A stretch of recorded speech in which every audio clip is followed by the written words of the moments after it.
네, 새롭게 선보이는 이슈 인사이드 조금은 자리를 바꿔서 또 다양한 방법으로 여러분께 여러 이슈를 알려드릴 시간으로 이끌어 가겠습니다. 자, 오늘 함께 이야기를 해볼 것은 바로 오늘 상장이 됐네요. BGF 리테일. 여러분들은 편의점 CU로 잘 알고 계실 겁니다. 증시에 상장이 되면서 과연 주식시장에서의 매력도는 과연 얼마나 될 것인가, 이 점에 대해서 오늘 살펴보도록 하겠습니다. 자, 지금 이 자리에는요, 허준식 해설위원, 이동근 전문가, 이혜진 기자가 함께하고 있습니다. 안녕하십니까? 네, 안녕하세요. 반갑습니다. 네, 안녕하세요. 자, 이혜진 기자는 잠시 후에 좀 여러 가지 이야기를 좀 나눠줄 그럴 예정입니다.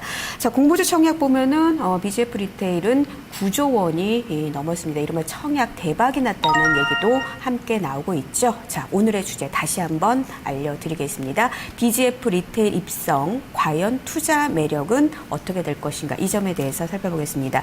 잠깐 지금 현재 거래되고 있는 흐름들을 살펴드린다면요. 시가 기준가는 57,000원, 그러니까 공모가가 41,000원이었는데요. 상당히 한 40% 높게 형성이 된 이후에 조금 더 좀 조정을 받고 있는 그런 양상들이 나오고 있습니다. 자, 그럼 BGF 리테일 좀 더 자세한 기업 내용들을 살펴보도록 하죠. 이혜진 기자. 네. 네, 자, BGF 리테일 어떤 기업인가요? 네, BGF 리테일은 현재 편의점 업계 1위 기업입니다. 바로 주변에 둘러보시면 가장 많이 눈에 띄는 편의점이죠. 이 CU라는 편의점을 운영하는 기업으로도 또 유명한 업체라고 보시면 되겠는데요. 자, 보시면 이 총 점포수 7,939곳을 지금 가지고 있습니다. 자, 그러면서 시장 점유율 1위를 현재 차지하고 있는 업체라고 보시면 되겠고요. 자, 최대 주주는 홍석조 대표 등 35명으로 지분은 65.9%를 보유하고 있습니다. 또 여기서 좀 주목해볼 필요가 있을 것이 이 홍석조 대표, 사실 좀 이건희 그 사돈 기업으로도 좀 유명합니다. 이 누나가 홍나희 리움 미술관장이고요. 또 형이 홍석현 그리고 중앙일보 회장이라는 점까지 함께 또 확인을 해볼 수가 있겠고요.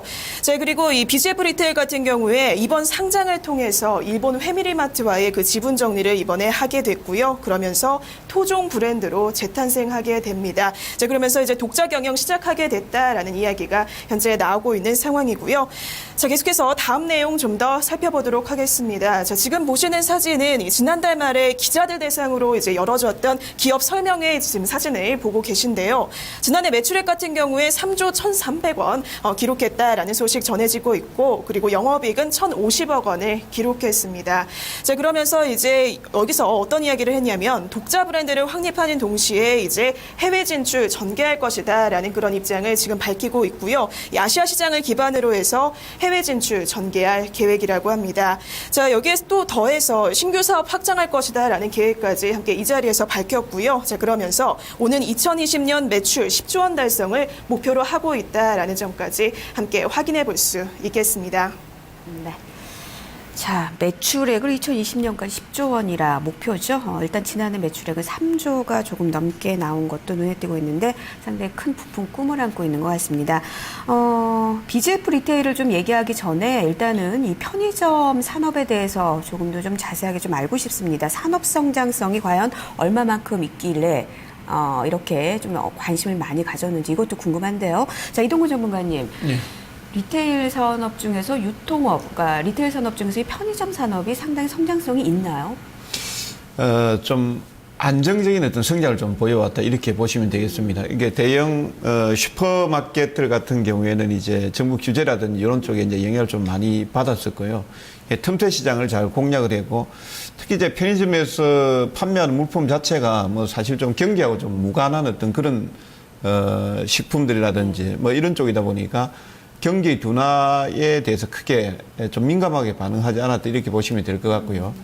그 다음에 이제 GS 리테일 같은 경우에 이제 사업보고서에서 나와 있는 내용들을 보면은 좀 특화된 편의점을 갖다가 좀 개발했다라든지, 그 다음에 이제 특화 상품들, 뭐 도시락이라든지 이런 특화 상품들을 발빠르게 개발을 하면서 성장세가 좀 둔화되지 않았다, 이렇게 이제 보시면 되겠고, 지금 슈퍼마켓, 그러니까 한국편의점협회에서 발표된 내용 성장률을 본다라면은요, 작년 때 5.1% 정도가 나왔습니다. 그런데 사실 이제 2009년도, 10년도, 11년도, 12년도 이 그림에 나와 있습니다만은 한 12% 많이 성장할 때는 매출 성장률이 한 20% 정도까지 나왔거든요.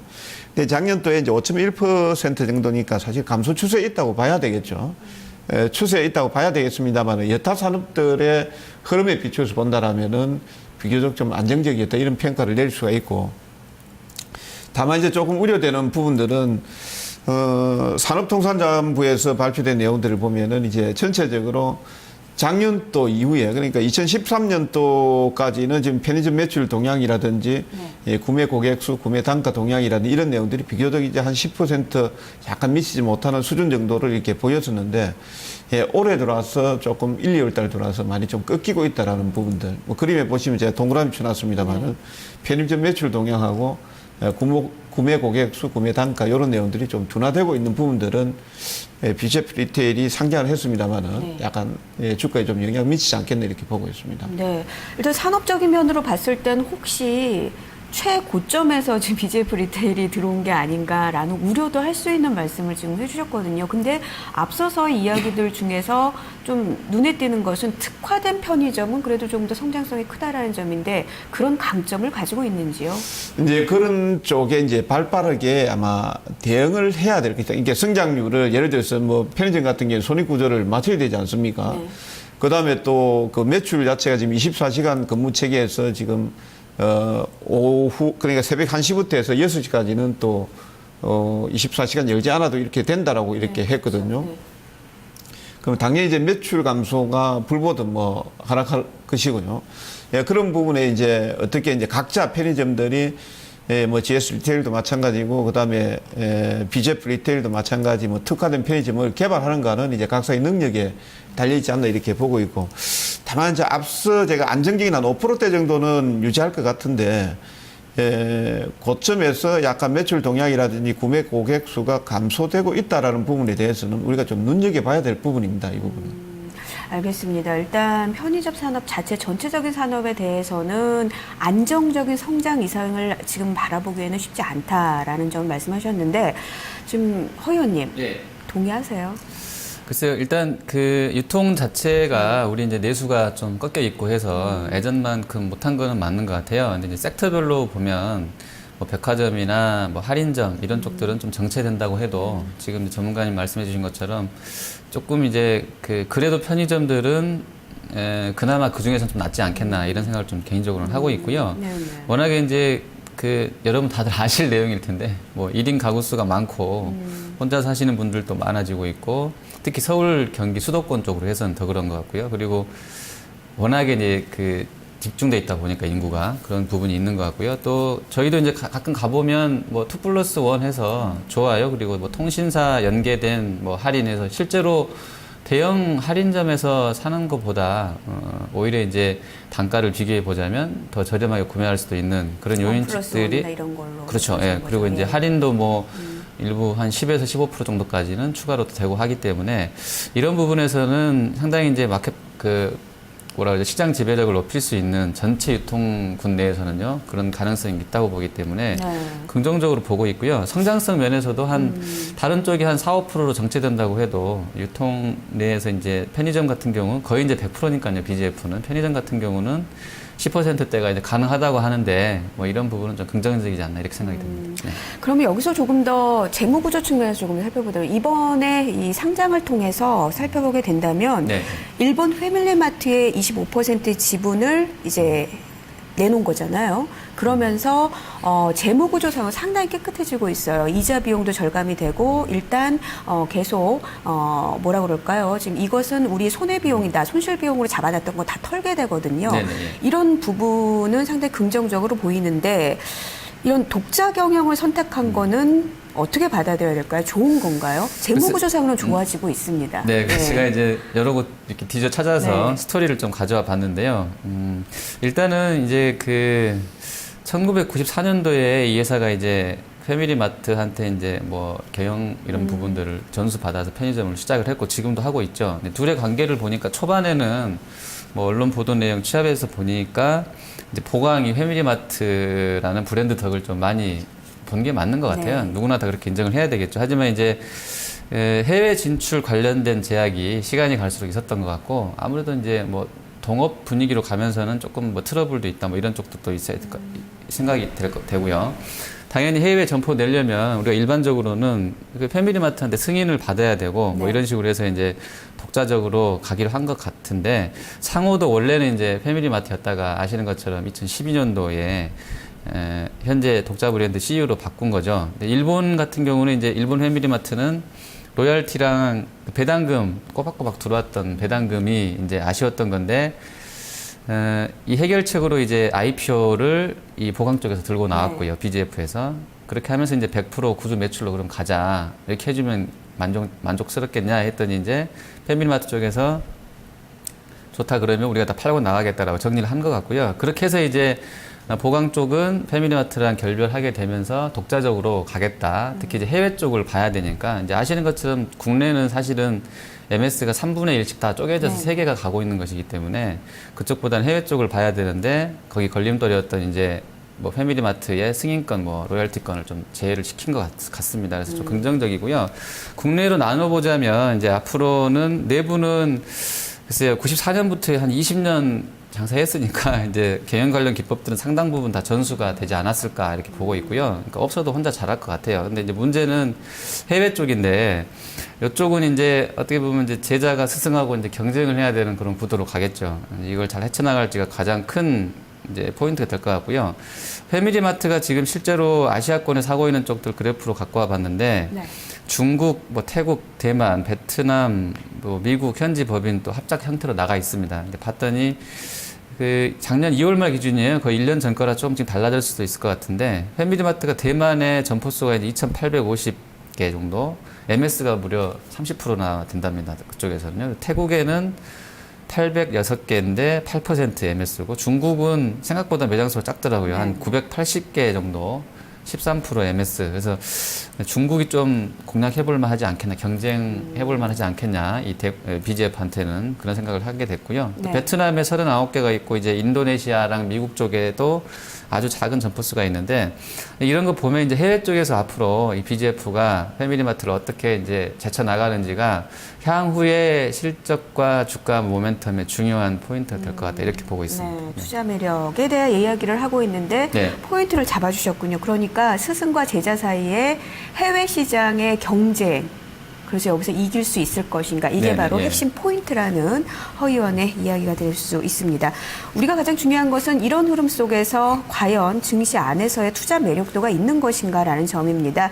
현재는 1.75% 하락으로 56,000원권을 기록을 하고 있는데요. 각 증권사에서는 어떻게 목표가를 제시하고 있는지 살펴보겠습니다. 이혜진 기자 알려주시죠. 네, 증권가 쪽 의견 정리해 드리도록 하겠습니다. 자, 보시면 알겠지만 대체로 좀 긍정적인 전망들이 상당히 많이 나오고 있습니다. 자, 보시면 BGF 리테일 같은 경우에 자체 구조조정 노력과 그리고 이 독자 경영으로 좀 더 수익성을 확보할 것이다라는 그런 좋은 이야기들이 많이 나오고 있는 편인데요. 자, 하지만 일각에서는 좀 냉정하게 볼 필요도 있다라는 의견도 제시되고 있습니다. 자, 그러면서 경쟁사 GS 리테일을 기준으로 주로 이제 목표가를 산정하는 모습이었고요. 자, 대체로 목표가 보시면 낮게는 48,000원에서 높게는 6만 원까지 제시됐다라는 소식까지 함께 볼 수가 있겠습니다. 자, 좀 더 구체적인 이 증권사별 투자 전략, 투자 조언들 좀 더 살펴보도록 하겠습니다. 자, 먼저 이 왼쪽에 보시는 것이 메리츠 종금증권의 의견입니다. 상장과 동시에 로열티 그리고 이자 비용이 그동안 좀 지불했던 것들이 사라진다라고 보고 있는데, 그러면서 이제 향후 좀 더 수익성을 확보할 것이다라고 좀 긍정적인 이야기들을 내놓고 있고요. 자, 그러면서 목표가는 이 증권사들 중에서 가장 높은 수준입니다. 바로 이제 6만 원 가장 높게 제시하고 있는 것 확인을 해보실 수가 있겠고요. 자, 다음으로 유진투자증권 쪽 의견도 살펴보도록 하겠습니다. 이 점포 구조 조정이 이제 완료가 되면서 내수 시장 내 성장세를 좀 이어갈 것이다라고 보고 있는데요. 자, 그러면서 목표가 54,000원 제시하는 모습이었고요. 자, 그리고 좀 중요하게 보셔야 할 것이 바로 이 HMC 투자증권의 의견입니다. 다른 증권사들 계속 좀 긍정적인 이야기 이야기들을 하고 있는데 HMC 투자증권에서 약간 좀 날카로운 시각이 나왔습니다. 자, 보시면 눈높이를 좀 낮춰야 할 필요가 있다라고 강력하게 이야기를 하고 있는데요. 자, 그러니까 GS 리테일 대비해서 좀 할증 근거가 부족하다라고 이야기를 하고 있습니다. 그러면서 이제 증권사 중에서는 가장 낮은 수준이죠. 48,000원으로 목표가 제시하고 있다는 점까지 함께 좀 살펴볼 수가 있겠고요. 자, 마지막으로 하나대투증권 의견까지 살펴보도록 하겠습니다. 올해는 좀 실적이 반등할 것으로 예상을 하고 있는데, 자, 그러면서 만약에 추가 밸류에이션이 좀 상승을 한다면 기존점 성장률 추세 회복이 좀 필요하다라고 이야기를 하고 있습니다. 그러면서 목표 주가 56,000원으로 제시하고 있다는 점까지 함께 확인해 볼 수 있겠습니다. 네, 이혜진 기자 잘 들었습니다. 한 가지 더 알려드릴게요. 지금 현재 최고 목표가가 오늘 아침에 바뀌었습니다. 지금 방금 나온 것 같은데 현대증권에서 7만 원까지 보고 있다는 얘기 있는데 뭐 어떻게 보면은 4만 원 부분에서는 매력적일 수 있겠지만 6만 원 정도까지는 좀 부담스럽다는 게 증권사의 분위기인 것 같긴 한데 좀 더 실전적으로 좀 보도록 하죠. 전문가님 좀 어떻게 보세요? 이런 증권사 의견 동의를 하시는지요? 7만 원, 아직까지 이제 신규 종목이기 때문에 시장에서 검증을 좀 받아야 되지 않겠습니까? 1분기 영업 실적이라든지 지금 증권사 쪽에서 추정했던 내용들을 보면은 1240억 정도 해서 전년도 대비해서 한 17% 정도 증가되었다, 될 것이다, 이렇게 나오고 있는데 아마 그 부분이 맞는지 좀 확인을 해야 될 것 같고요. 지금 이제 가격을 보면은 공모가가 41,000원이고 지금 56,000원. 예, 증권사 쪽에서 56,000원 정도. 그다음에 장외 시장이 있습니다. 이게 이제 상장되기 전에 형성됐던 가격이 한 67,000원까지 아마 상장에 대한 기대감, 프리미엄 때문에 거기까지 형성이 됐던 부분들이 있습니다. 그걸 본다라면은 이후에 실적이라든지 괜찮다라면 한 67,000 정도까지 한번 볼 수 있겠네, 이렇게 보거든요. 다만 이제 오늘 트레이딩 관점에서 본다라면은 첫 번째 이제 가격이 형성이 됐을 때 시초가 라인을 보시고 시가를 아마 오늘 장중이라든지 내일 정도까지 회복하지 못한다라면은 당분간 좀 조정 쪽에 봐야 되지 않겠나, 이렇게 보고 있습니다. 예, 일단 시가 기준가 말씀을 드린다면 57,000원입니다. 지금 그 밑을 다소 하회하고 하는 이름이고요. 이번에는 허 의원님은 어떻게 보십니까? 예. 일단 그 증권사들은 항상 IPO 하면 좋게 봐요. 일반적으로 롱 쓸 수밖에 없죠. 그리고 이제 사실은 이게 우리가 트레이딩 하는 입장에서도 그렇고 주식 참여자로서의 일반 개인 중에 한 명으로서 항상 이제 그런데 모든 제도가 개인한테 불리하게 돼 있어요. 그래서 공모를 들어갈 때도 그렇고 왜 공모가는 41,000원으로 낮게 잡아놓고 경쟁률은 180대 1로 붙여놓고 자기는 많이 물량 잡은 다음에 주가 띄워놓고 파는지 저는 솔직히 이해가 안 되는데 이런 부분들은 사실 좀 제도 개선이 필요하지 않나 개인적으로는 이렇게 판단합니다. 워낙에 대부분의 모든 제도가 다 기관한테 유리하게 돼 있거든요. 개인들은 작은 물량 가지고 주가를 어떻게 좀 이야기하자면 핸들링을 할 수가 없잖아요. 근데 이미 이제 기관이나 대주주들은 물량이 다 잠겨 있고 조금만 자기네가 추가로 더 사버리면 주가가 훨씬 올라가는 그런 상황에서 이익 실현할 수 있는 기회도 많은 것 같은데 조금 제도 개선은 필요한 것 같고요. 어쨌든 그렇습니다. 그리고 상장 주관사들 보니까 대형사가 껴 있네요. 삼성증권도 일부 가져갔고 이 투자 설명서 보니까요. 발행 실적 신고서 보니까 이런 부분들 보면 마케팅을 계속 할 것 같아요. 잡아 올려야 되니까. 그래서 목표가가 6만 원, 7만 원도 나오는 것 같은데 개인적으로는 너무 비싼 것 같고요. 770억 올해 네트로 순이익한다고 하면 지금 1조 4천억짜리니까 한 18배 PER 나오는데 지금 기사가 GS 리테일러 1대1로 비교해놓고 누가 낫고 하는데 말도 안 되는 것 같고요. 개인적으로는 이 정도 단가면 추격 매수는 좀 힘들다. 그래서 오히려 매도 대응이 낫겠다 이렇게 보고 있습니다. 네, 오히려 한쪽에서는 좀 더 검증 기간이 조금 더 필요한 구간에서 시가 회복 여부를 좀 보자. 오늘 시가 회복 여부를 보자. 지금 좀 과하게 좀 평가된 부분이 있어서 매도 전략도 필요하다라고 얘기를 했습니다. 기대감에 비해서는 조금 더 시장의 흐름에서는 크게 흐름이 나오지 않은 것도 BGF 리테일의 특징이라고 볼 수가 있겠네요. 자, 이슈 인사이드에서 조금 더 자세하게 살펴본 내용이었습니다. 이동훈 전문가님, 그리고 허준식 해설위원님, 그리고 더 밖에 나가는 이혜진 기자 모두 다 여러 가지 말씀 잘 들었습니다. 감사합니다. 네, 감사합니다. 감사합니다. 네, 고맙습니다. 자, 이슈 인사이드 함께 해봤습니다.